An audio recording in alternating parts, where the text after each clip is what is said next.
Bonjour, c'est Mac Lesguy. On peut tous contribuer par nos gestes quotidiens à préserver notre planète.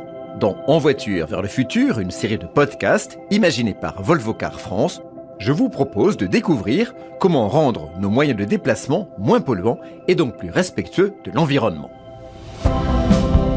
En voiture vers le futur.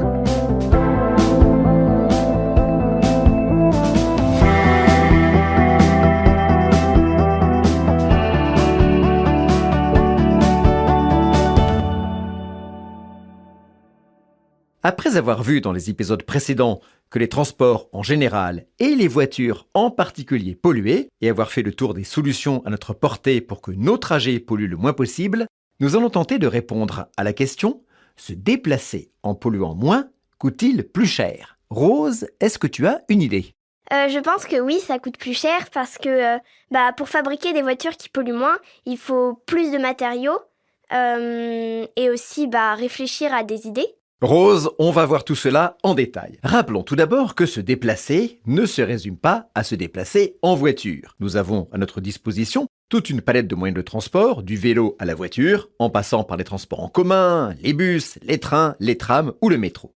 Nous avons vu également que la plupart de ces moyens de transport alternatifs polluaient souvent moins que la voiture individuelle. L'exemple parfait, c'est le vélo, qui émet au kilomètre à peu près 40 fois moins de CO2 qu'une voiture à essence. Autrement dit, sa pollution est quasi négligeable face à celle engendrée par une voiture. Et tout le monde le sait, se déplacer à vélo revient bien moins cher que se déplacer en voiture. Donc, si notre premier réflexe, lorsque nous cherchons à nous déplacer en polluant moins, est de recourir le plus souvent possible à ces moyens de transport alternatifs, cela ne va pas nous coûter plus cher, bien au contraire. Laisser sa voiture au garage ou garer devant sa maison pour se déplacer autrement, quand on peut le faire, c'est un premier moyen de se déplacer en polluant moins, tout en faisant des économies. Oui, mais il y a des déplacements qu'on peut faire qu'en voiture. C'est vrai, nous en avons déjà parlé. Un trajet long, un itinéraire peu ou pas desservi par les transports en commun, et la voiture devient incontournable. C'est d'ailleurs en partie pour cela que la voiture représente encore 80% des trajets des Français et 60% des trajets des habitants des villes. Restons donc sur ce type de trajets, qui ne peuvent aujourd'hui se faire qu'en voiture, peut-être que demain cela changera, et voyons maintenant si cela coûte plus cher de les faire en polluant moins. Prenons tout d'abord le cas d'un conducteur qui roule avec une voiture, mettons, à essence. Nous en avons déjà parlé. Quels sont, Rose, les moyens à sa disposition pour réduire la pollution émise par son trajet ? Déjà, il peut faire de l'éco-conduite. Exactement. Avec l'éco-conduite, il peut réduire de 15% et plus sa consommation de carburant, soit au minimum 15% en moins de CO2 émis au kilomètre et 15% d'économie sur sa facture de carburant. En plus, l'éco-conduite use moins sa voiture, il pourra la garder plus longtemps en bon état, c'est une seconde économie. Est-ce que tu te souviens des autres moyens ? Il peut faire du covoiturage. Oui, grâce aux applications, il peut, contre rétribution, partager sa voiture sur un trajet. Les émissions de CO2 et les autres pollutions sont plus faibles au kilomètre et par passager, et là encore, c'est une économie pour le conducteur, puisque ces passagers vont partager les frais kilométriques de ce trajet. En fait, tout ce qui permet de rouler en consommant moins de carburant, ou de partager ce carburant à plusieurs, permet 1. De réduire sa pollution par passager au minimum, et 2. De faire des économies. Ah oui, je comprends. Tu vois, c'est simple. Et puis, lorsque l'on change de voiture, et que l'on veut réduire la pollution et les gaz à effet de serre engendrés par ces déplacements, il faut évidemment choisir un modèle économe en carburant, c'est-à-dire tout d'abord une voiture dans la catégorie adaptée à ses besoins. Pour cela, il est très facile de trouver sur Internet ou dans des revues automobiles des comparatifs de consommation de carburant entre les différents modèles. Moins une voiture consomme de carburant aux 100 km, moins elle émet de gaz polluants, et c'est aussi simple que ça. Et entre l'essence et le diesel, qu'est-ce qui est le moins polluant et permet de faire des économies ? Eh bien, rappelle-toi qu'il est difficile d'arbitrer entre l'essence et le diesel du point de vue des pollutions émises, tant la question est compliquée. On a moins de gaz à effet de serre d'un côté, moins de monoxyde de carbone et d'oxyde d'azote de l'autre, il est vraiment difficile de trancher. Tout ce que l'on peut dire, c'est que l'essence semble plus recommandée pour les trajets urbains et le diesel pour les longs trajets à l'extérieur des villes. Mais une chose est sûre aujourd'hui, rouler au diesel coûte moins cher que rouler à l'essence. Pourquoi? Eh bien, tout simplement parce qu'une voiture diesel consomme moins de diesel par kilomètre qu'une voiture à essence ne consomme de super. La différence, tiens-toi bien, est de 15 à 20%, c'est énorme. À cela s'ajoute le fait qu'un litre de diesel coûte moins cher qu'un litre de super. La différence de prix, même si elle tend à se réduire, est à peu près de 5%. Donc, une voiture diesel coûte moins cher au kilomètre parcouru qu'une voiture à essence. Partant de là, tu vois que certains conducteurs soucieux de réduire leur pollution vont être avantagés et d'autres désavantagés. En dehors des villes, pour les grands rouleurs, rouler au diesel permet de faire des économies et des économies d'émissions de CO2. En ville, mieux vous roulez à l'essence, c'est mieux pour la qualité de l'air des villes, mais cela coûte un peu plus cher. Mince, en ville, ça coûte plus cher de conduire une voiture qui pollue moins? Eh oui, malheureusement, mais je te rappelle que c'est en ville que l'on peut et que l'on doit recourir, dès qu'on le peut, à d'autres moyens de transport, moins chers et moins polluants, le bus, le métro, le vélo, etc.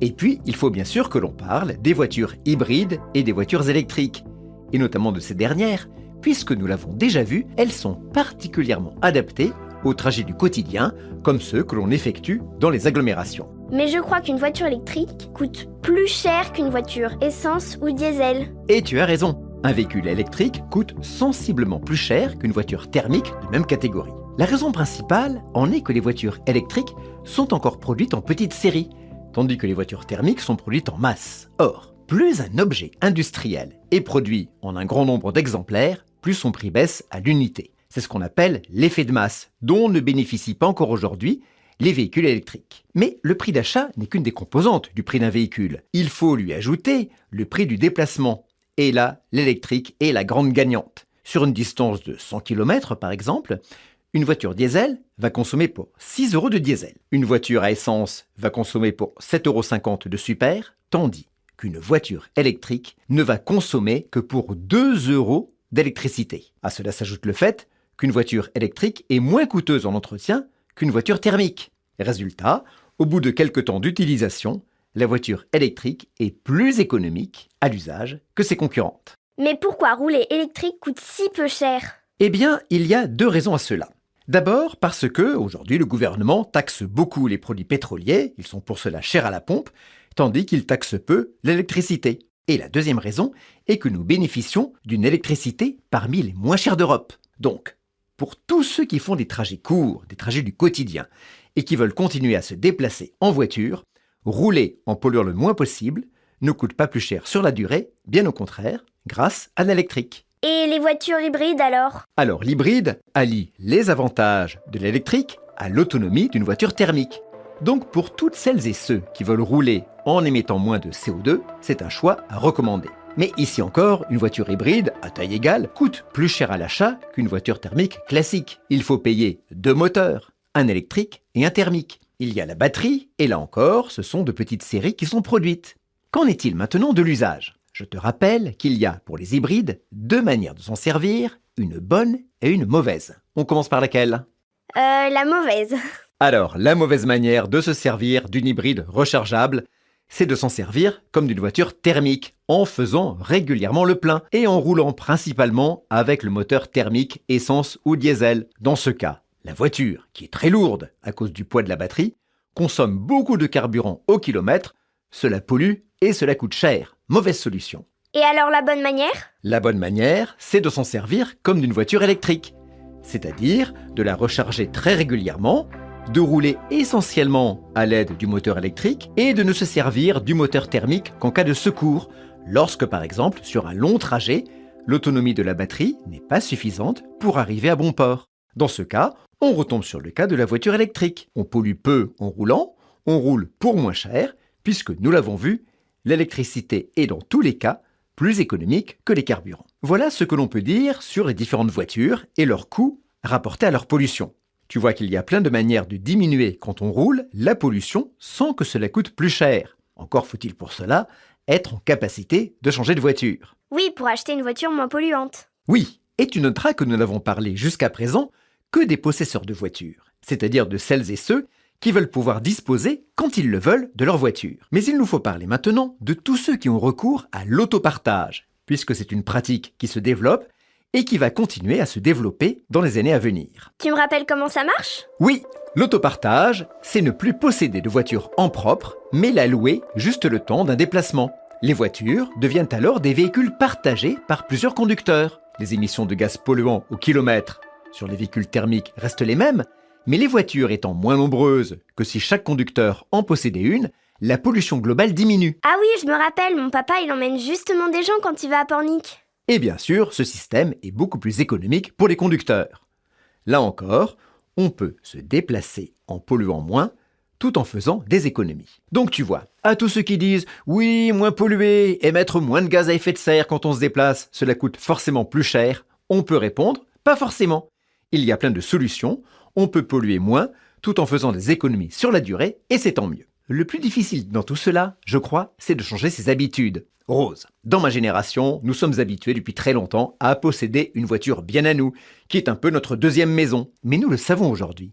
Tous les habitants de la planète ne peuvent pas posséder chacun une voiture.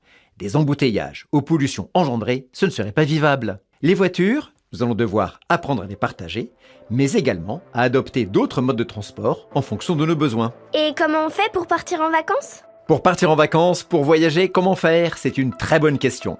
Si tu veux bien, nous en parlerons dans un prochain épisode de En voiture vers le futur.